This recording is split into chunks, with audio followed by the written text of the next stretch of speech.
You there, stop! Announce yourself! You bear the insignia of the white scars. Then you must be the reinforcements! Quickly then. The demons await below. The battle begins.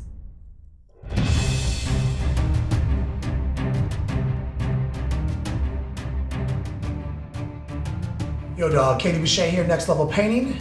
We have a sweet battle report today. I have a real quick 1,500 point army breakdown. We normally don't do 1,500 points, but we all know it's a very competitive point level. This is the classic Super Friends, scaled down. I got 2 tactical squads in Rhinos, 10 man strong with flamers. Got the classic command squad, all grav guns. Couple storm shields sprinkled in for flavor. The chapter master, AKA the stallion who mounts the world. I've got Khan, of course. And then I ally in some flavor from Company of the Great Wolf. 2 Iron Priests on Thunder Wolves with Cyber Wolves, and the Wolf Priest. What's up, MBG here today with a look at my army I'm going to be running in this battle report. It's a typical 7th edition demon bomb that we've all kind of come to know and love. Some of us hate it maybe, but I like it. It's pretty fun. So what I'm running today is 2 Great Unclean ones here that basically kind of hang out in the backfield, guard objectives, guard the pink cores, just kind of being a nuisance to anything that comes too close. Then I've got 2 Demon Princes loaded out with all sorts of gifts and things, and they go out, they do the heavy lifting, get stuff done, hopefully. A squad of 3 Nurglings that just kind of hangs out or deep strikes in and just harasses the enemy, and 2 squads of 11 pink horrors that just I use in the cast and do different things like that, just the, you know, general offensive slash defensive slash summoning capability. They're kind of the Swiss Army knife these days. And then I got a bunch of demons up here in the front that I'm just going to be using to summon in. So we'll see what I get and what I can do. And you already know second power is deployment? Yeah. Because you said so first. Oh. Roll 6. I got 5. Good enough. Obviously. I will set up first. What is it, Dawn of War? Yeah, so it's Dawn of War, and we got a 5 objective mission. So, you know, placing stuff is clutch. Classic Chaos versus, you know, Space Marines. You know, it's the age-old tale here. And I definitely wanted to set up my pink horrors in cover because I don't want to lose those warp charge points. Yeah, no doubt. Everyone knows that a horror in cover, going to ground's got a 3+ cover save, reroll on once, is one of the best troop choices in the game, point for point. 90 points for 10 of them. Get out of here, man. I also noticed you're going central deployment on me. Yeah, well, the thing was, I knew that you're playing White Scars. I know you have those, you know, those outflankers and, you know, fast-moving hit-and-run stuff. So I want to be able to react to you if I have to. Yeah, absolutely. You know, same thing. I'm trying to go with the gut, too. You know, we're playing the Mission 7 from the People's Missions packet. So that means we have a modified Maelstrom of War. We have a different objective every turn, set in stone. And we're both going to be fighting over the center on turn 2. And so the first mission was you must control any objective, and you must also destroy at least 1 enemy unit in your player turn. And I think we both kind of had the same idea that this would be difficult. Right, no doubt. So right here, I'm jumping into my scout. Like everyone knows that White Scars with Khan, they get to scout up. So I'm trying to scout up. I'm trying to see if I can get lucky. I'm gonna try to pop some shots off at a Demon Prince. Obviously, a Demon Prince with a 2+ cover save and probably a 4 feeling of pain. Ain't gonna do nothing much there. But I am gonna try to get lucky, but I'm still gonna be positioned to objective 2. And I know that puts me in an awkward situation to receive a charge, but I assume he'll fail one of his charges. Yeah, and I know that I'm just going to go up the gut. I'm going to try to take the center because that's a future objective. And I know also that I rolled up, you know, warp speed, and I'm not sure that Kenny caught on to it at that point. Yeah, I got caught slipping, man, you know, so you can see here I got charged, man. I mean, like... And getting charged by 2 Demon Princes with Bell Sword is no joke. I don't care who you are. Yeah, man, that's the problem. So, like, so like I said, to reevaluate the tactic, the idea was to sucker him in, to try to charge me with both Demon Princes on his turn 1. I thought he would for sure fail one because I think he had like an 8-inch charge and a 9-inch charge, right? Well, it turns out Fleet is one of the things you get from Warp Speed. And when you have a 9-inch charge with Fleet and you get to roll any combination of dice and you have move through cover because you're a monstrous creature, it turns out 9s are pretty easy. That's what happens right there. You get charged by 2 Demon Princes. Yes. Help the guy. So I wasn't trying to get hit because also he gets, that guy has 10 attacks because he has 2 unwieldy weapons, a Bale Sword, and Warp Speed. I'm getting hit with 16 non-feel no painable attacks here. This is a problem that I did not anticipate on turn 1. Yeah, so initially I just kind of cleared out the wolves and then I started going after, you know, his characters. Now I knew he'd want to hit and run out, but I wasn't going to give up any of that ground. Yes. And also what you might have noticed there too was I stayed on the ground the whole time. Yep, he ain't trying to get in the air because every time he's in the air, it would lose him a huge turn. So I'm able to like do a challenge with the Chapter Master with the Shield of Turn. I'm going to be able to suck up a lot of wounds. But the problem here is that I have a couple of Strength 10 guys that I need to protect because I need to wait till he's not an Eternal Warrior. Yeah, and that's kind of clutch. So as soon as I fail something, that's when he needs to pounce on me. And unfortunately, up to this point, nothing was happening here. Yeah, so here you can see that, you know, that's 48 attacks from just Cyber Wolves and counterattack. So this is actually, I mean, I am going to plug it. I am going to do some damage. I am going to almost kill a Demon Prince right here. He's going to be on his last wound. I'm going to do a wound to the other Demon Prince in a challenge.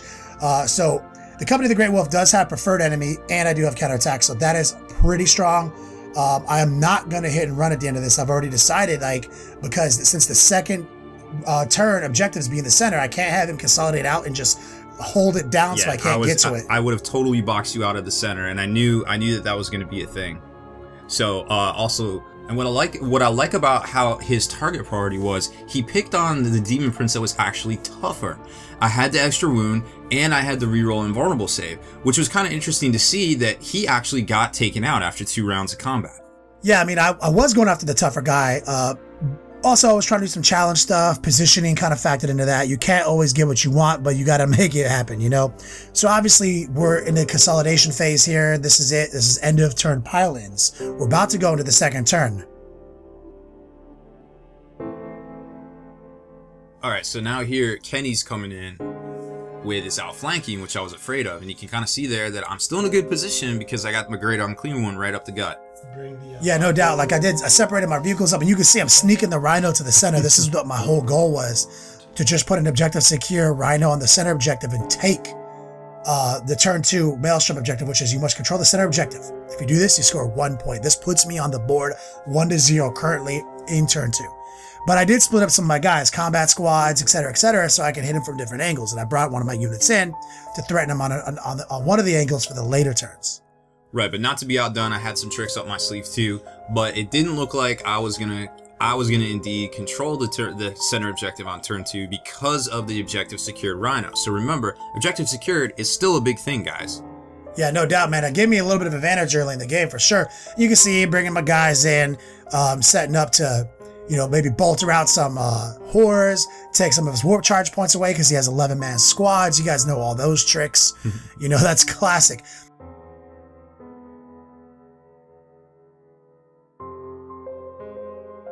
And but here's something interesting. Yeah, now a lot of people forget that Nurglings actually have Deep Strike and Infiltrate, and I chose to leave him in reserve just to see where his reserves came on from, and then I kind of tried to counter Deep Strike based on his positioning and also where his objectives You were also looking at turn 3, which is you must control an objective in your opponent's board half, and you must also destroy at least 1 enemy unit in your turn. So if you do that, you get a point. So basically, you're able to drop a little objective secure unit in my backfield, and so you can stag up to turn 3 point. Yeah, I mean, and getting charged by 3 bases of Nurglings on 5 Space Marines actually is pretty. It's a lot of attacks, man, and people aren't. I mean, also you whittled me down with some flicker fire. You did what you needed to do, so we're both going to end up scoring to turn 3 point. So it'll be. I'll still be leading by 1, but he's on the board 2 now. Yeah, which is crucial for me because I'm already lagging behind. I have to plan for endgame at this point. I have to get some stuff on the board. I know I'm going to have to kill units. I'm going to have to do some summoning. I'm losing warp charge points. I got to get a Herald down. I got to start making moves. And you can see that Demon Prince just going down. Yep. So he just lost a Demon Prince. The big strong-handed guy, he's coming in super hot.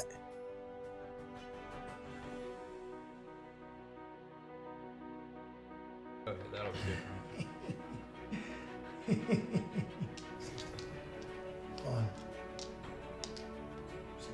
16. Got it. Okay, so that was the warp charge. So I actually got the Herald down. I did what I needed to do. I started summoning things. Got my flamers on the board. Started trying to beat back those outflankers. Yeah, because also he's looking toward the future. That's what's interesting about this mission, is that it lets you see what you need to do in the future. So on turn 6, he needs to destroy a unit in the shooting phase. You must also control the center objective. He's looking toward that. I can tell that because he's summoning all these flamers. Yeah, and flamers are the easiest way to burn down units. But right here, I miss a crucial summon, so I'm like, Yeah. And not only that, but I also must have to control an objective in my opponent's half of the table, and also an objective in my half of the table. Yeah. So now I'm like, all right, I was just gonna summon in, and now I need to make some moves differently. Yeah, no, things can change like rapidly. That's what, you know, being a good general is all about. Is like, you come up with a plan. If something goes south, you have to adjust. And you can see he's doing that. He's taking over. He's taking over his objective side, my objective sides. You know, he's doing his thing. But you can also see in the mini map down there that I'm bringing my outflankers in. I'm coming into his side zones. You know, like just flanking. So I mean, it's definitely a battle of total wits at this point. Yeah, no doubt. It's cat and mouse up to this point. You're a little bit ahead, but you know, I'm trying to hold the line. I'm trying to get back up the gut. I moved one of the great unclean ones up because I lost that demon prince and I needed that extra support up the middle. And also I knew that destroying a unit also would be kind of easy because you had immobilized your rhino at that point. Yeah, so that's what I love about this mission, is that it's a Maelstrom of War theme, but you can make your plan. You know where you need to be on what turn, versus it changes in the middle of every turn. And I always feel that that's like being led around like a donkey with a carrot on a string. You know, I don't like that style of play. We are about to go into turn 4, though. So what was the turn 4 objective again? Turn 4 was control an objective in your opponent's half and control one in your half. And that's what got me stymied. This is one of the hardest ones. It's a 2 objective point. Yes. Unfortunately, though, you snagged it up, and so did I. All right, so we are absolutely starting to get into the later turns of this game. Yeah, and this is where I really got to start making moves, because I have the ability to go ahead 2 objective points in turn 5 and 2 objective points in turn 6, which would definitely put me over the top here. Right, yeah, this one is destroy an enemy unit in the assault phase, which is an easy one for you because that rhino got immobilized center board. Thank you. That means you're just saving it. Mm-hmm. You're like, I'm not going to destroy it on turn 4, 3, or 2. I'm going to leave it until this turn so I can wreck it easily in hand-to-hand combat. Get these 2 points super easy.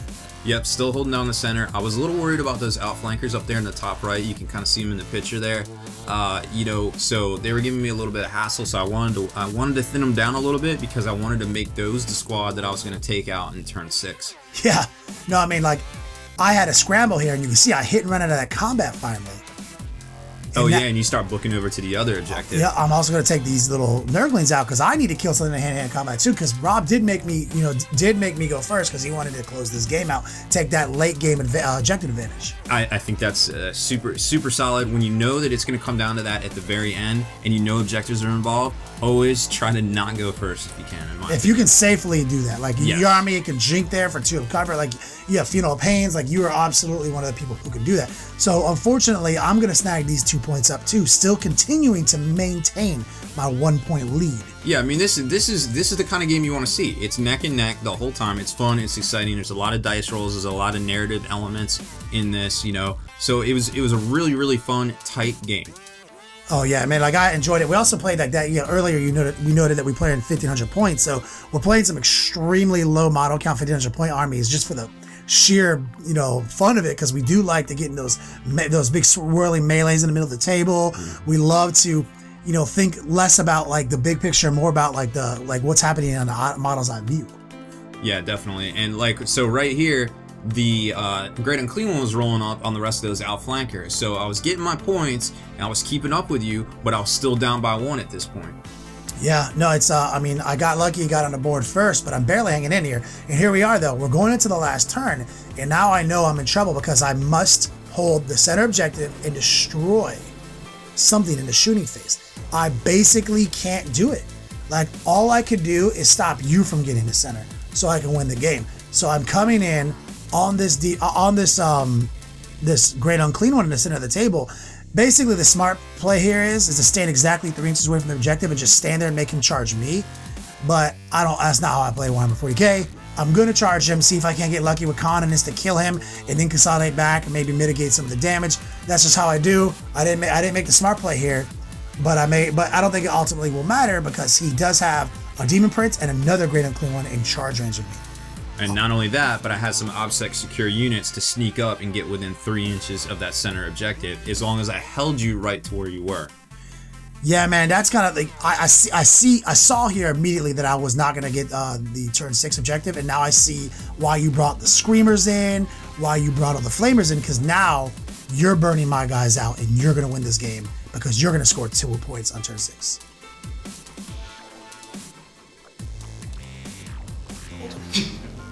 Want to know the trick to a perfect high five? I lift the elbow. Yeah, elbow every time. Yeah, that's what I was doing. You got it. It's perfect high five. And so, dear veterans, as the smoke clears and our heroes stand defeated, another story is forever seared on the face of time.